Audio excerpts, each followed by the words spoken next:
There once was a man, his name was Magellan, a Portuguese skipper. The girls found him cute. He sailed with 5 ships to find the East Indies. The aim of Magellan's voyage was not to find the East Indies. The location of the East Indies was already known to him, and at that point the specific part that Magellan was looking for, then known as the Spice Islands and now known as the Maluku Islands, had already been involved in the spice trade. The aim was to find a quicker westward route to the Spice Islands so they could be more easily exploited. Until then, European sailors would have had to have sailed east to get to them. Then come back to Spain with a bounty of loot. Whoopee-tie-I-O, oh happy Magellan, starting your journey with hardly a care. It'd be a bit of a stretch to say that he started his journey with hardly a care, since he'd invested a whole lot of time and effort into getting approval for the journey, even going as far as renouncing his Portuguese citizenship after the King of Portugal repeatedly refused him support. Whoopee-tie-I-O, strong brave Magellan, you'll find the East Indies, you just don't know where. Quite on the contrary, he knew exactly where the East Indies are. As stated before, he was trying to find a westward route to them. They crossed the Atlantic and spotted a country. Magellan said, "It's the East Indies at last!" But then someone shouted, "Hey, that's Argentina!" Magellan did not mistake Argentina for the East Indies, and incidentally, the country of Argentina did not even exist at the time. What actually happened was he anchored for the winter in a natural port in what is now Argentina, naming it Puerto San Julian in the process. Magellan got cranky and chopped down the mast. I couldn't find anything in my research to suggest that this anecdote was true in any way, so I'm assuming it's not. Whoopee-tie-I-O, settle down, Magellan. Put down that axe, there's no time to despair. Whoopee-tie-I-O, keep trying, Magellan. You'll find the East Indies, you just don't know where. A great storm arose in the mighty Pacific. The 5 little ships were diminished to 3. But this was not caused by a storm in the Pacific. The Santiago was shipwrecked off Puerto San Julian while on a scouting run, and the San Antonio decided to bugger off back to Spain partway into what's now known as the Strait of Magellan. Incidentally, Magellan also named the Pacific Ocean as such because of how comparatively placid it seemed, far from the stormy weather depicted here. At last land was sighted, Magellan was happy, but then someone shouted, "Hey, that's Chile!" This didn't happen either. He did not find Chile, he found what is now known as the Strait of Magellan, in what is now Chilean waters. Whoopee-tie-I-O, cheer up, Magellan. Check out your map and don't tear out your hair. Whoopee-tie-I-O, keep trying, Magellan. You'll find the East Indies, you just don't know where. It took them 5 months, but they crossed the Pacific. Actually, Magellan's Pacific crossing took about 99 days, which is about 1 3/4 months shy of 5 months. They spotted a land that was dotted with palms. Magellan proclaimed, "Yes, that's the East Indies!" but then someone shouted, "Hey, I think that's Guam." There are 3 problems with this part. Firstly, broadly, there's an argument to say that Wacko's incorrect to imply that Guam is not part of the East Indies, since Guam was actually later considered to be part of the Spanish East Indies after the colonization of the Marianas by Spain a century later. Secondly, Magellan didn't mistake Guam for his final destination either, he merely stopped there to resupply. Thirdly, I also suspect that it wouldn't have been called Guam at the time, since Magellan's landing is the first documentation of Guam's existence. Magellan himself named the entire archipelago the Islas de los Ladrones. A side note as well, where exactly in what's now known as the Marianas Magellan actually landed is a matter of some debate. Some believe he may have actually landed on Saipan, not Guam. "Ay, ay, ay, ay, oops, Magellan, your fun little journey's become a nightmare. Whoopee-tie-I-O, keep trying, Magellan, you'll find the East Indies, you just don't know where." They sailed due west to the Philippine Islands. Magellan was pleased as the natives drew near, but then someone shouted, "I think they're attacking!" Well, I think this is an inaccurate portrayal of events as they occurred, especially since it was actually Magellan and his allies doing the attacking. Upon arriving in Cebu, Magellan managed to convert some of the tribes there, including the king, to Christianity. The king wanted to pick a fight with one of the tribes that didn't convert, namely the Mactan, and Magellan sided with the king and led the attack. Magellan said, "What?" and got hit by a spear. Nope, he was killed by a poison arrow, not a spear. Whoopee-tie-I-O, farewell, Magellan, you almost made it, it's really not fair. Whoopee-tie-I-O, oh, go Magellan. The East Indies Islands were right over there. While it is true that Magellan never made it to the Maluku Islands, some definitions of the East Indies actually consider the Philippines to be part of them, and not to mention, as before stated, Magellan also made it to Guam, so by at least one definition he did indeed find the East Indies. Furthermore, the Warners seem to be making the journey out to be a total washout, but Sebastian Del Cano and some of the remaining crew did manage to make it to the Maluku Islands and went on to circumnavigate the entire world, proving definitively that the world is round in the process. The mapping of the Strait of Magellan also proved very important to European geographical knowledge of the Earth. So unlike how the Warners are depicting it here, Magellan's voyage was not a complete write-off.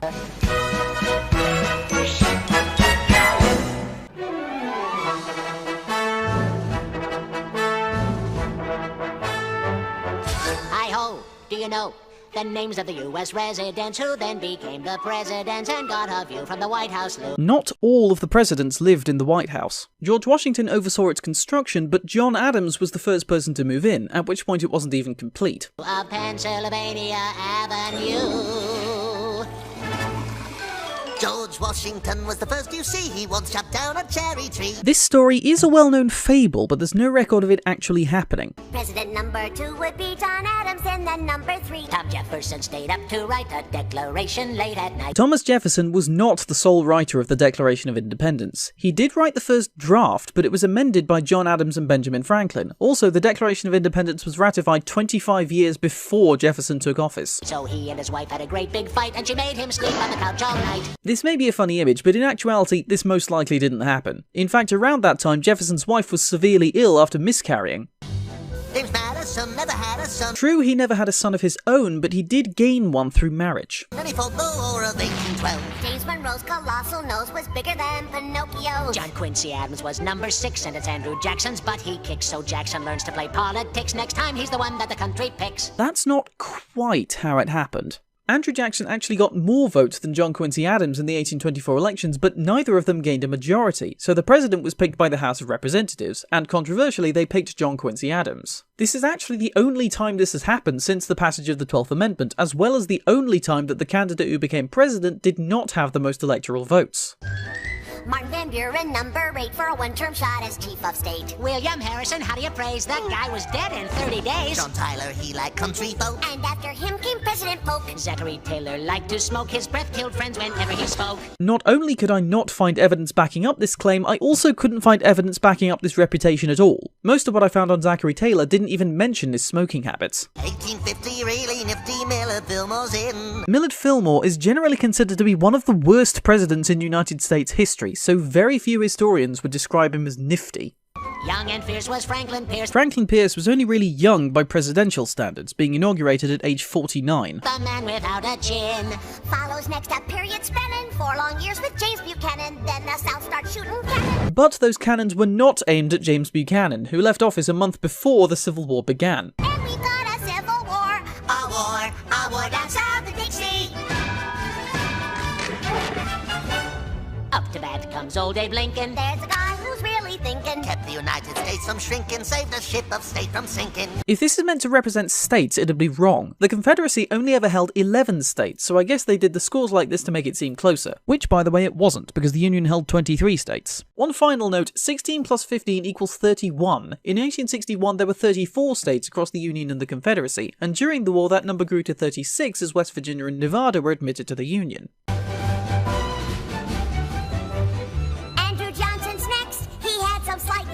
Congress each would impeach. And so the country now elects Ulysses Simpson Grant. The S in Ulysses S. Grant's name did not stand for Simpson. In fact, it didn't stand for anything, he just put it in there to make it seem more distinguished. Ulysses was in fact his original middle name. His birth name was Hiram. Who would scream and rave and rant? While drinking whiskey, oh the risky, cause he'd spill it on his pants. Ulysses Grant's reputation as a heavy drinker is not well founded. The general consensus of historians is that Grant actually didn't drink that much, so given the song's context, Wacko probably made that up. It's 1877 and the Democrats would gloat, but they're all amazed when Rutherford Hayes wins by just 1 vote. James Garfield someone really hated cause he was assassinated. Chester Arthur gets instated, 4 years later he was traded. For Grover Cleveland, really fat, elected twice as a Democrat. Then Benjamin Harrison, after that is William McKinley at the back. This sequence of events isn't quite correct. Grover Cleveland was elected twice, but non-consecutively, his second term following Benjamin Harrison's. Cleveland is actually the only president thus far to do so. Teddy Roosevelt charged up San Juan Hill. That was 2 years before he became president. President Taft, he got the bill. In 1913, Woodrow Wilson takes us into World War I. World War I didn't actually begin until 1914, and America didn't enter into it until 1917. The United States did not take part in the Battle of Gallipoli, or the Battle of the Somme, or the Battle of Verdun. In fact, with the sole exception of the Meuse-Argonne offensive, which the US did take part in, these battles all took place before the United States even entered into the war. Incidentally, they are also not in chronological order. The Meuse-Argonne offensive took place from the 26th of September to the 11th of November 1918, whereas Gallipoli took place between the 19th of February 1915 and the 9th of January 1916. The Somme was between the 1st of July and the 18th of November 1916, and Verdun was the 21st of February to the 18th of December 1916. Warren Harding next in line. It's Calvin Coolidge, he does fine. Calvin Coolidge didn't exactly do fine. The consensus seems to be that he did kind of meh. And then in 1929, the market crashes and we fight. It's Herbert Hoover's big debut. Herbert Hoover's term began before the 1929 market crash. He gets the blame and loses too. Franklin Roosevelt, president who helped us win in World War II. Hitler's Germany was not the only enemy in World War II. The United States also declared war on Japan 3 days before they declared war on Germany, and Japan surrendered after Germany did. Harry Truman, weird little human, serves 2 terms and when he's done. It's Eisenhower who's got the power from 53 to 61. John Kennedy had Camelot, then Lyndon Johnson took his spot. Richard Nixon, he gets caught, and Gerald Ford fell down a lot. This only happened once, allegedly due to a knee injury. Jimmy Carter like camping trips. And Ronald Reagan's speeches, scripts all came from famous movie clips. That's a slightly ham-fisted way of saying that Ronald Reagan used to be an actor. Not to mention that by the time of his presidency, he hadn't actually been in any films for nearly 20 years. And President Bush said, read my lips. Now in Washington, D.C. That's Democrats and the GOP. But the ones in charge are plain to see. The Clintons, Bill and Hillary. The next president to lead the way, well, it just might be yourself one day. Then the press will distort everything you say. So jump in your plane and fly away.